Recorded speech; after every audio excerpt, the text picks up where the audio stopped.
Let us march on, because the victory has not yet been achieved. There's unfinished business. But our eyes are on the prize of victory. Who is it in America? What ethnicity? What boatload of folks that came here could not find something in this that says yes? Listen, tell the truth about how. Listen, stony the road. Well, stony for the first citizens here, and for the next citizens here. Bitter the chestnut rods. We had it, even if it was under the monarch in England. We all had it. We all had it. And there were times when hope that had not yet been born was still born inside of us, hopes and dreams. This is a strange term. This is the problem. Yet, with a steady beat, have not our weary feet come to the place for which our fathers sighed? Do you think America is fulfilling the dreams of our founding mothers and fathers? Not yet. We are a becoming of a free society, a democratic society. Well, anyway, I want to vote right now. And right now, I'm going to have a division of the House. Right now, I need to consult with the folks for whom this is their anthem, all right? So, first of all, any of you black brothers and sisters, does the idea hold merit for consideration at all? If so, will you vote with me? If you think it has merit, raise your hand. Let me see. I got to be playing with this. Okay. Now you all put your hands down. Now, white folks, this is, as they used to say down south, this is ounds. But this has been out.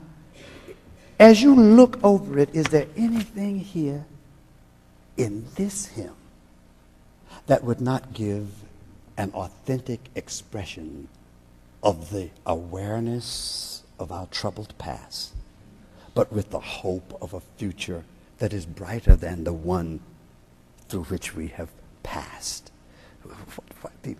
Could you all consider at least the prospect that we go through the process of seeing whether the United States of America and our fellow citizens would like to receive this gift from the black people?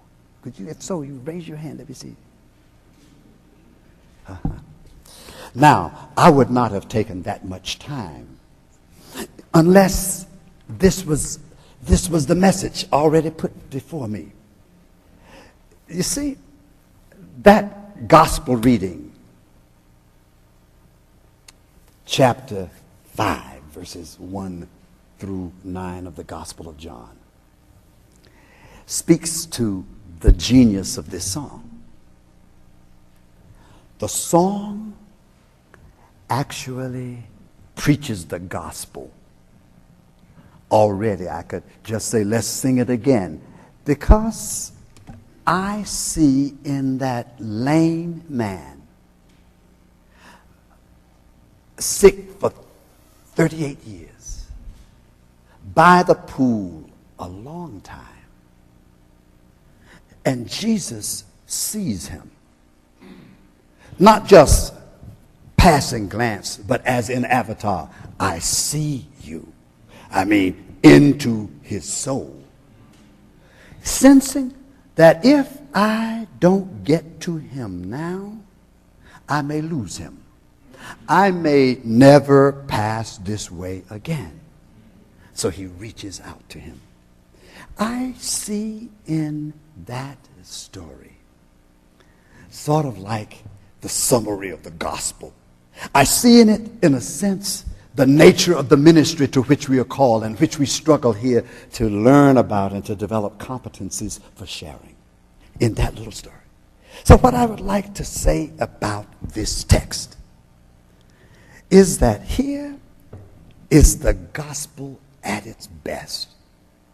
Because the gospel at its best does diagnosis of what the problematic is, and at the same time brings remediating hope and possibility. I'll say it this way, that the gospel tells us the truth about who we are, but it also, even after it discovers and announces impediments in our lives, constrictions, it also, at the time that it does the diagnosis, it works to show us how it can be fixed. I speak some authority here about this. You see, at my age, Dr. McKelvey, it has become necessary for me to take a little more time about my health. And I want to say here today that I have had 2 procedures that are, so far as I can see, kind of like the gospel. It will diagnose and treat at the same time. May I tell you about it? It's personal. I, brethren, have had my colonoscopy. And the gastroenterologist, in trying to explain, says, listen, here's what we'll do. We'll give you a mild sedative. We won't know nothing deep about that. Just enough so that you're not interested in what we're doing. And he says, we will probe. Said, but not to worry. If we find polyps, which could possibly become carcinogenic, the very moment when we find it, we can clip it and wait to see what comes. Thank God for the gospel that looks at us, that finds, like the old folk, if you find anything that shouldn't be. Just while you're making me aware that I have strayed from thy ways like lost sheep, that I follow too much the devices and desires of my own heart, and there's no health in me. When you do the diagnosis, fix it for me. In addition, in case somebody has missed it, I also have had a visit with my cardiologist. Her message was about the same. She said, I don't pay too much attention to these CAT scans. I like to be more clear about things than that. She says, I think we ought to give you an angiogram. She said the same thing. A mild sedative. No deep anesthesia necessary here. We're going to graph it. We're going to enter your groin. And we're going to move it up in here. And we're going to look at your coronary arteries. And whatever I find will give me a clue as to what to recommend as the next step. She told me, come, don't bring a lot of stuff. Bring your pajamas and your toothbrush and stuff, because if I find something, you may have to stay overnight. But if I don't find anything, you can go right home as shortly after the procedure. But let me tell you what she did. She went in, and I am proud to let you know what happened. She found that this guy who's been running all over the country trying to preach the gospel had an 80% blockage in the descending artery. She said I could have suggested angioplasty, the balloon treatment. But she said, no, I think what I'll do is I'll just put in a stent or so. Dr. Gay, Byron, you are looking at a preacher now who has 3 stents. One in the name of the Father, one in the name of the Son, and one in the name of the Holy Ghost. If this is true, that the gospel does diagnosis, helps us see who and where we are, but at the same time, it does not seek to come to condemn. It is not interested in another demonstration of our frailty. It just wants to know where to go to work.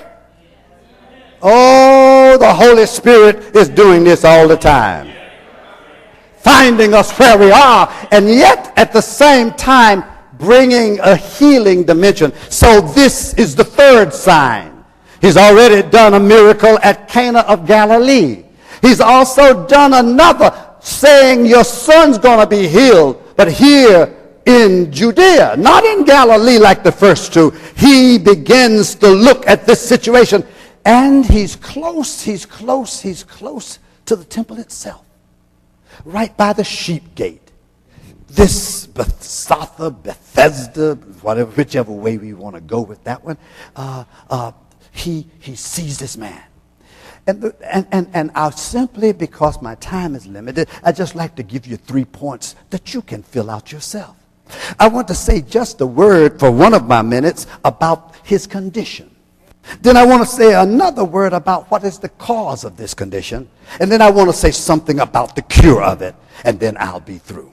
What about this condition? Is this the condition that we often thought about? That is to say, we thought it was a paralysis of his limbs.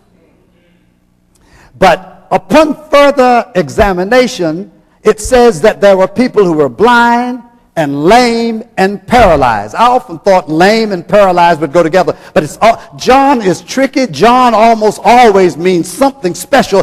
You got to look at him. That here is this fella. He is lame from some way, I think, but more than that, he has a paralysis. And the paralysis, now that I'm coming to the end of my sermon, I can tell you what the sermon is about as it is printed. That is, his analysis, I think, looks like this brother is almost on the verge of the spirit of victimization. And that's a bad thing. I know it's a bad thing. That's what was wrong with Omar. You all heard about him in Connecticut, working at a beer distribution plant. And the brother began to shoot up the colleagues in the place and wrote a letter to his mom and talked to his mama and explained to her that they've been treating me bad. They mess over me. They deny me the full benefits of this office. And so he goes postal, as we say. Right there. It's a dangerous thing to have the spirit of victimization. Let me say a few words of clarification about it. Let me acknowledge that just like this hymn, we're all victims. To be alive makes us victims, if victim means that person who is the object of somebody else's desire to take you, your life, your resources, your well-being for another purpose other than your well-being. Well, if I'm talking about, maybe that's why John positioned this story at the sheep gate. Sheep are victims. They line up and they go down to the slaughterhouse, and as soon as they get in, they grab them by the neck, and it's all over for them. I used to say about sheep, they really are victims, because as they go in, I was always wondering, why is it that one of the sheep did not get out his cell phone and say to the others that's standing in line, yo, brother, they getting ready to do some stuff in here to you. You don't want this for life. No, but victims somehow just unwittingly just go in and their lives are snuffed out. That's what the kind of victimization I'm talking about. But we're all victims, but when you get the spirit of victimization, oh, that's a deadly thing. That is a deadly thing. That's what was wrong with that brother. I know he may have had some problem with his extremities, but he had the spirit of victimization. And the reason I know he had the spirit, well, at least he was on the verge of it. That brother, when Jesus asks him, do you want to be made whole? He goes into excuses. That's what you do when you have the spirit of victimization. Instead of looking forward to whatever possibilities are there, you simply give your energy to the question of, no, there's nothing that can happen. When you get to the place that you're in a condition and you don't believe it's ever going to get better, and you feel like your energy, you've already used it up, and it's a waste of energy to try to be better or to get over whatever the problem is, and you just decide you're going to sink into it, that's the spirit of victimization.